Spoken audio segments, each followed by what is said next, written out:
아멘. 귀한 찬양 감사합니다. 제 잘못이 아닙니다. 아까 구본영 집사님이 찬양할 때 그게 저는 찬양대 찬양인 줄 알았기 때문에 그렇습니다.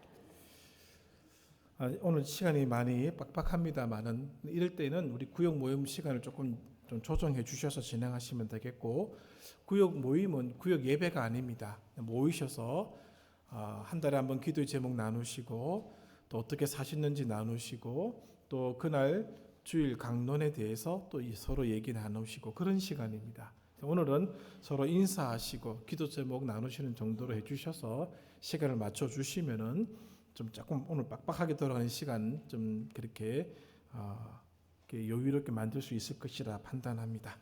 그렇게 양해해 주시면 고맙겠습니다. 마태복음 7장 15절부터 20절의 말씀을 중심으로 열매로 알리라 라는 제목으로 은혜를 나누겠습니다. 강론지를 참고를 하시겠습니다만은 시간이 좀 빡빡한 관계로 제가 조금 넘어가면서 진행을 하는 점 양해해 주십시오.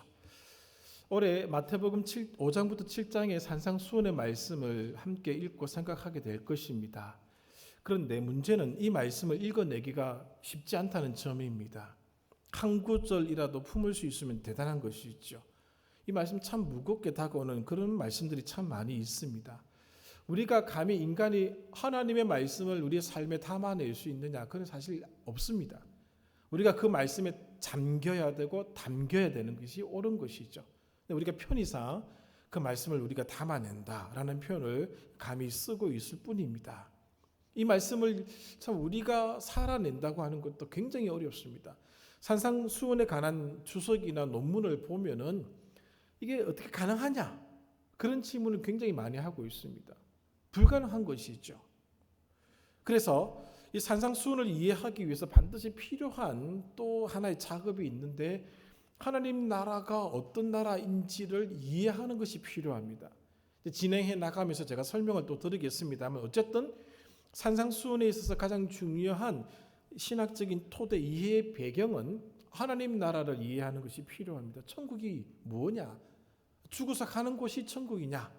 그것이 하늘나라냐? 그렇지 않다는 것이죠. 성경에서 말씀하고 있는 천국, 하나님의 나라, 하늘나라는 우리가 생각하는 것보다 더 폭넓은 개념을 가지고 있습니다.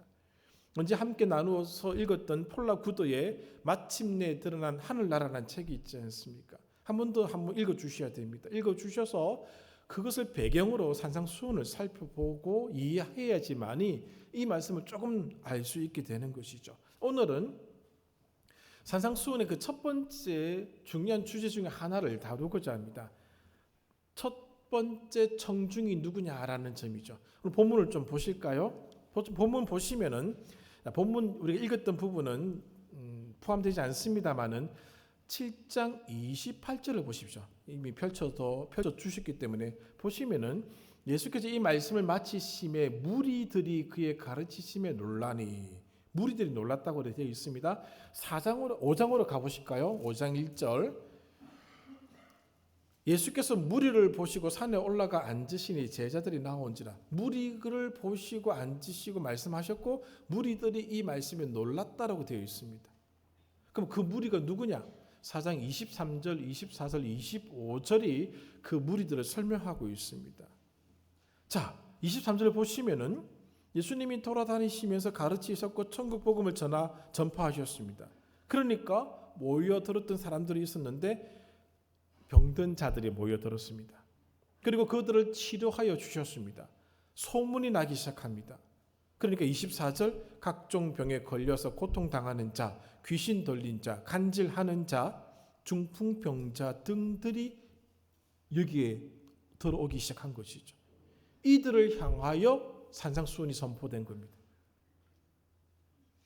어디서 왔느냐? 25절 갈릴리, 데가볼리, 예루살렘, 유대, 요단강 건너편 각 지역에서 몰려들었다는 것이죠. 그만큼 예수님의 사역 초기에 예수님에 관한 소문이 전국적으로 퍼졌다는 것을 짐작할 수가 있습니다.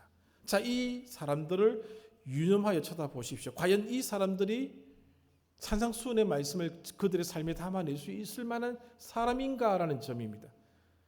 전에 다뤘던 마가복음 10장에 나오는 부자 청년이 있습니다. 열정적인 사람이죠. 적어도 그 정도의 사람들이 이 산상수훈의 말씀을 담아낼 수 있을 것이다라는 생각을 저도 하고 우리 모두가 할 수 있습니다. 지금 23절, 24절에 그려지고 있는 이 사람들이 자기의 필요에 따라서 몰려든 이 사람들이 이 5장부터 시작되는 이 산상수훈의 말씀을 과연 그들의 인생 속에 담아낼 수 있고 이것을 지켜나갈 수 있겠느냐? 거의 불가능합니다. 보통의 말씀들이 아니지 않습니까? 정말 예수님을 향한 순수한 열정과 목적으로 온 사람들이 아닙니다. 필요에 따라서 왔던 사람들입니다. 그들이 과연 이 말씀을 담아낼 수 있겠느냐는 것이죠. 만약에 이들이 이런 열매를 맺지 못한다라고 전제한다면 예수님이 왜 이들에게 이 말씀을 하셨겠느냐는 것이죠.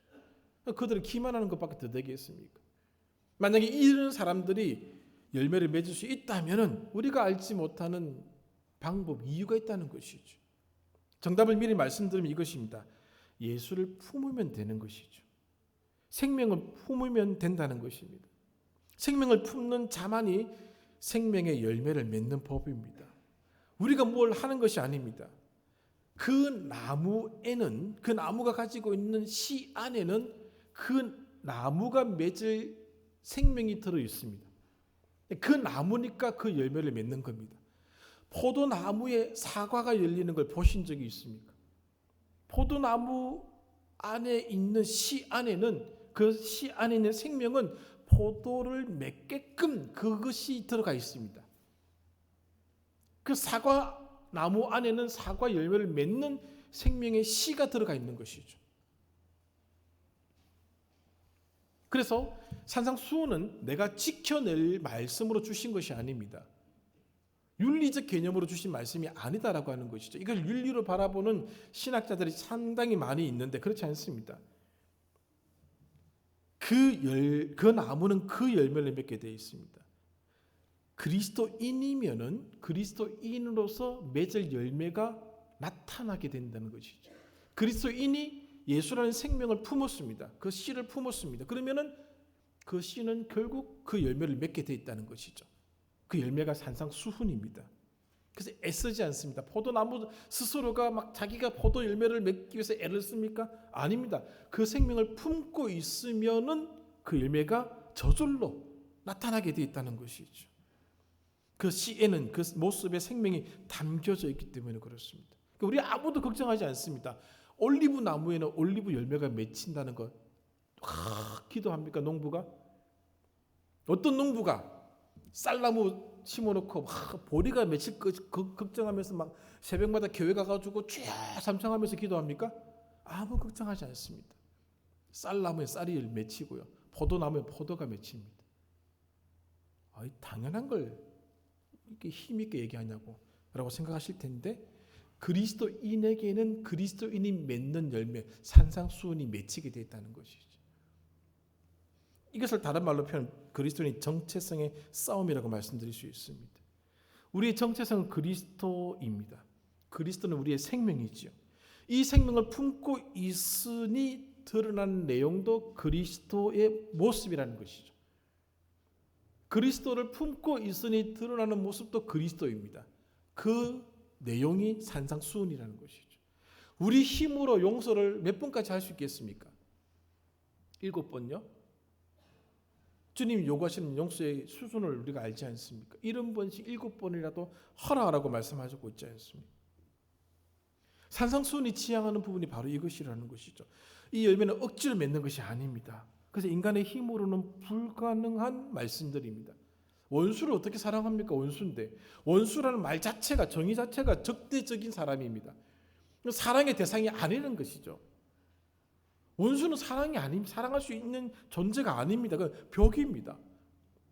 그걸 깨트리고 사랑하라? 불가능을 얘기하고 있는 것이죠. 원수를 어떻게 사랑합니까? 사랑할 수 없습니다. 인간의 윤리적 개념으로는 이 산상수훈을 받아들일 수가 없는 것이죠. 그래서 이 산상수훈의 윤리적 개념은 인간의 윤리적 개념을 이미 포함하고 뛰어넘은 개념이라는 것입니다. 하나님 나라의 백성은 이 인간이 딛고 있는 땅에서는 이루어지지 않을 모습들입니다. 오리를 가자면 십리를 가는 것이죠. 이쪽 뺨을 때리면 저쪽 뺨을 대주는 것이죠. 이게 말도 안 되는 얘기를 하고 있는 것이거든요. 그러한 예수를 품었으니까 그러한 예수의 모습이 드러나는 겁니다.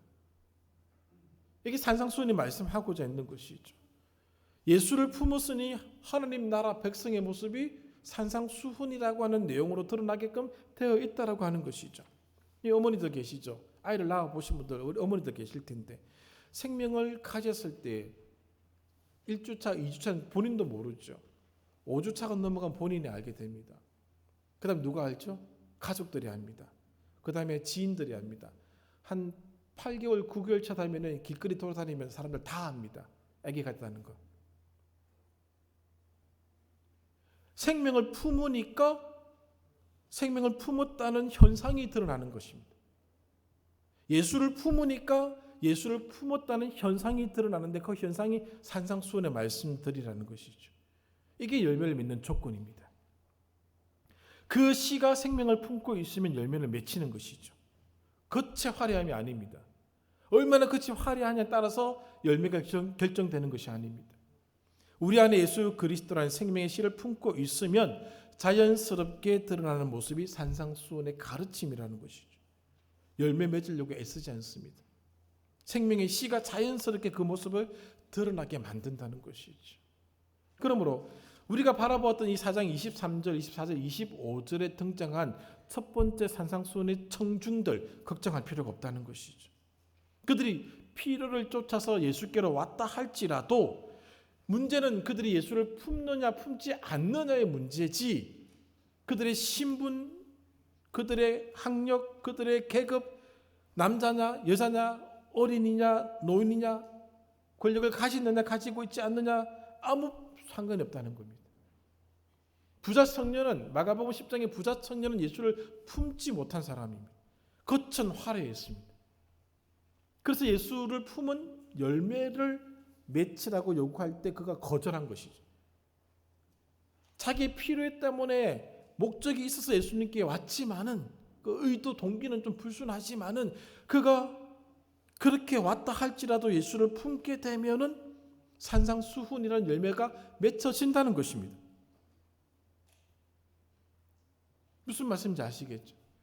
예수를 품으면 그 열매가 맺혀지는데 그 열매의 현상이 산상수훈의 말씀이라는 것이죠. 오늘 본문을 다시 보십시오. 이렇게 시작하지 않습니까? 거짓 선지자들을 삼가라. 거짓 선지자가 왜 거짓된 모습을 드러낸 줄 아십니까? 품은 게 거짓이기 때문에 그렇습니다. 속에는 노력하는 이리가 있는 것이죠. 16절 보십시오. 가시나무에서 포도를 따겠느냐? 엉겅퀴에서 무화과를 따겠느냐? 그 씨가 품고 있는 생명이 무엇인지에 따라서 달라진다는 것입니다. 17절 좋은 나무는 아름다운 열매를 맺고 못된 나무는 나쁜 열매를 맺는 것. 너무너무 당연한 거죠. 무엇을 품었느냐가 결정지어 준다는 것입니다. 어떤 나무냐가 중요한 것이 아닙니다. 그 상태를 말하지 않습니다. 그 어떤 상태에 있다 할지라도 무엇을 품었는지에 따라서 달라진다는 것이죠.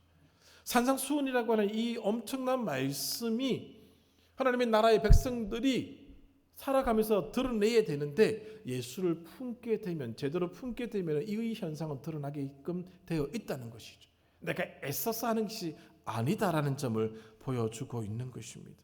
그래서 7장 20절 그들의 열매로 그들을 알리라. 그 열매로 그것을 알게 된다는 것입니다. 놀라운 말씀입니다. 예수를 품으셨습니까? 예수의 현상이 드러날 것입니다. 산상수훈의 모습이 드러난다는 것이죠. 그러나 걱정하지 마십시오. 지금 우리의 모습을 바라보면은 부담 주네. 저 사람 또 첫 해부터 그 생각이 드실 것입니다. 예, 저도 부담스럽습니다. 몇 년 전부터 고민을 많이 한 거죠. 이 말씀은 하지 말자. 고민도 했었습니다. 그러나 때가 됐다라고 판단한 것이죠. 우리에게서 드러나는 모습을 보십시오. 무엇을 품었는지를 알게 해주지 않습니까? 나의 얼굴에서 풍겨지는 것, 나의 언어에서 풍겨지는 것, 나의 삶에서 풍겨지는 것을 보십시오. 무엇을 품었는지를 보여주고 있지 않습니까? 욕을 하는 사람은 욕을 품었기 때문에 욕이 나오는 겁니다. 말끝마다 부정적인 것을 얘기하는 사람, 부정을 품었기 때문에 부정적인 것이 나오는 겁니다. 걱정하지 마십시오. 우리 아직 성장 중입니다. 어떤 농부가 어제 포도나무를 교회 뒤편에 심었습니다. 내일 가가지고 열매 맺혔나 쳐다보는 어리석은 농부는 한 명도 없습니다. 기다리죠. 그리고 걸음을 줍니다. 비가 오기를 기도합니다. 적당량의 햇빛이 쬐어지기를 기도합니다. 기다림이 있어야 됩니다. 과정이 있어야 된다는 것이죠.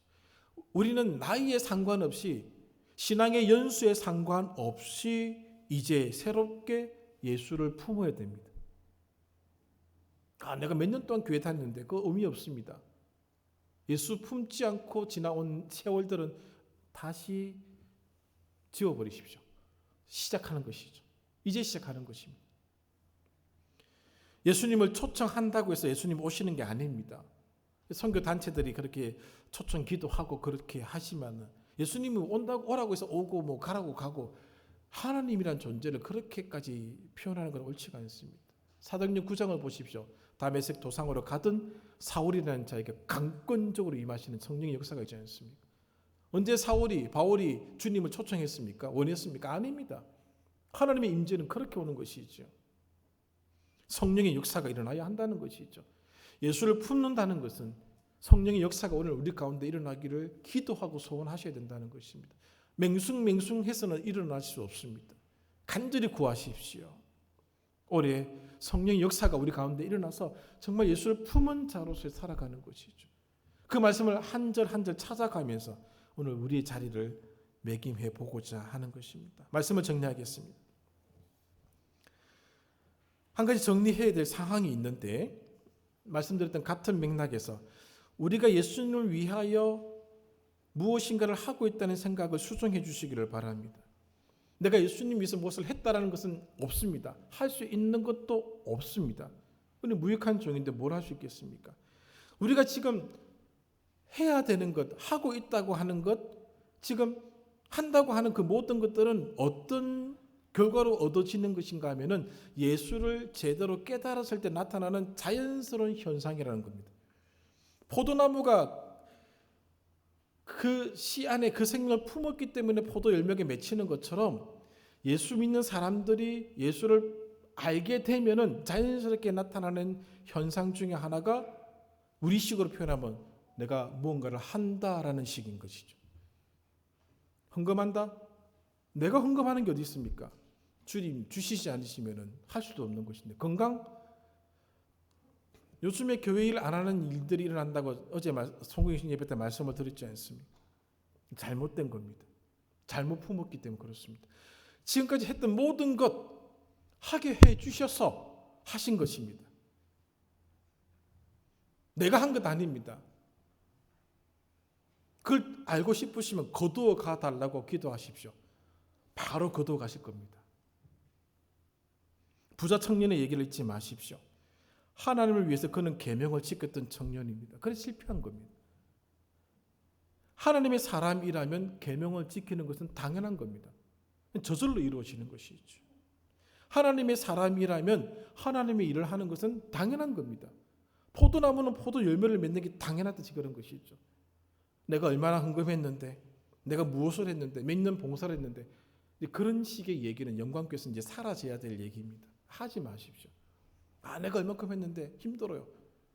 그런 얘기 하지 마십시오. 그건 있을 수가 없는 얘기들입니다.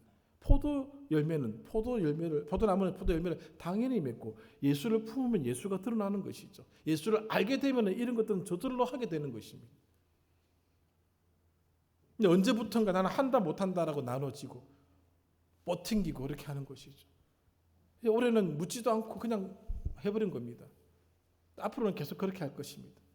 당연한 모습은 당연하게 드러나야 된다는 것이죠. 양보할 것이 있고 양보 못할 것이 있다는 것을 분명히 할 필요가 있다라는 생각을 하게 된 것이죠. 예수를 품으셨습니까?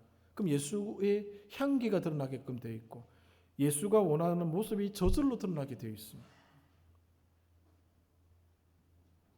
찬양을 품으면 야고보서의 말씀대로 입에서 찬양이 나옵니다. 저주를 품으면 저주가 나오게 되어 있습니다. 어떻게 한 입으로 찬양과 저주가 네 입에서 나올 수 있느냐라고 야고보서가 지적하고 있지 않습니까? 예수를 품은 사람들입니다.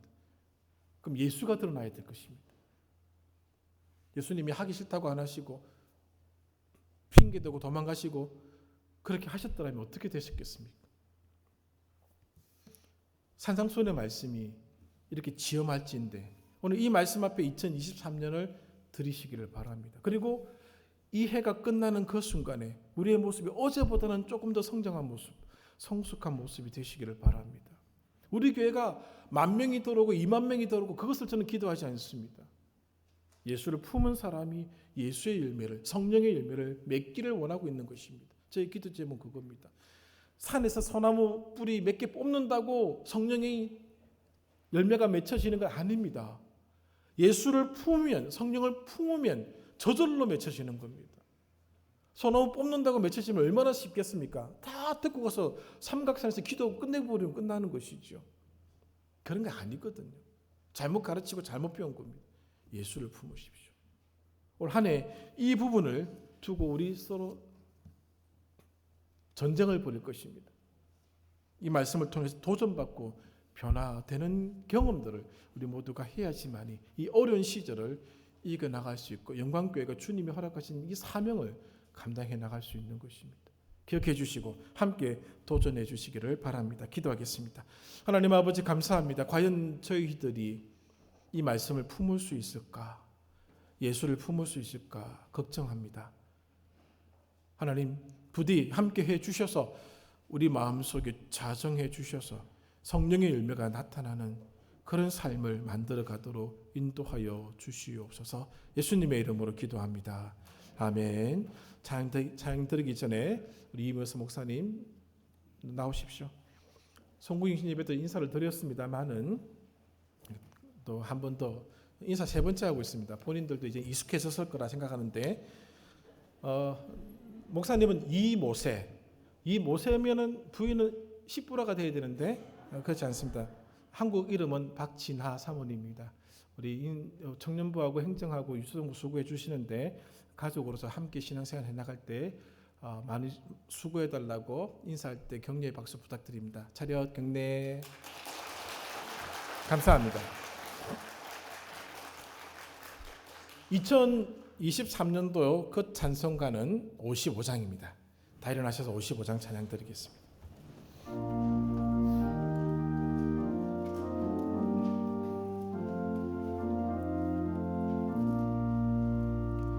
주